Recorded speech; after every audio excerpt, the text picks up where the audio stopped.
išleido tokiu gražiu formatu ant labai gražaus popieriaus kreidinio su labai gražiam iliustracijom, kurias sukūrė dailininkas Raimondas Gnižinskas, kuris iš tikrųjų visai nėra iliustratorius, jis yra tikras dailininkas ir tiesiog, įkvėptas, sakykime, teksto sukūrė piešinius, kurie paskui tapo iliustracijomis.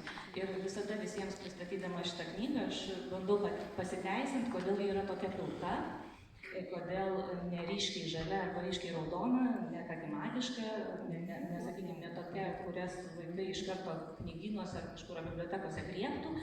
Ir sakau, tai, ką esu išskaičiusi ir girdėjusi, kad pasaulyje dabar labai daug kalbama apie hiperaktyvius vaikus, apie sunkiai save valdančius vaikus ir ieškoma priežasčių, kodėl vaikai yra tokie. Ir viena iš priežasčių, pasirodo, yra jų dirginimas spalvomis nuo pat kūdikystės.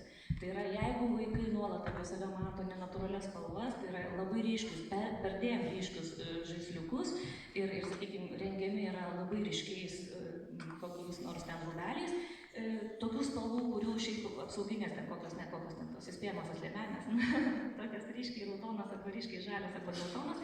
Tai va, jeigu vaikai nuolat prie save mato tokias spalvas, jie auga dirglus ir blogiausia nebemoka pastebėti grožio tikrų spalvų aplinkoje.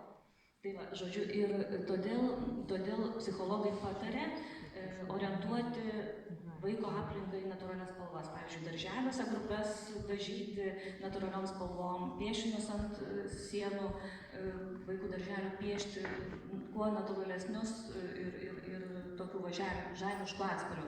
Tai va, mes laikydamėsi tos tendencijos irgi sutarėm su autoriumi, kad spalvos bus neryškios, bus tikros. Ir čia yra vienam puslapį šaltibarščiai,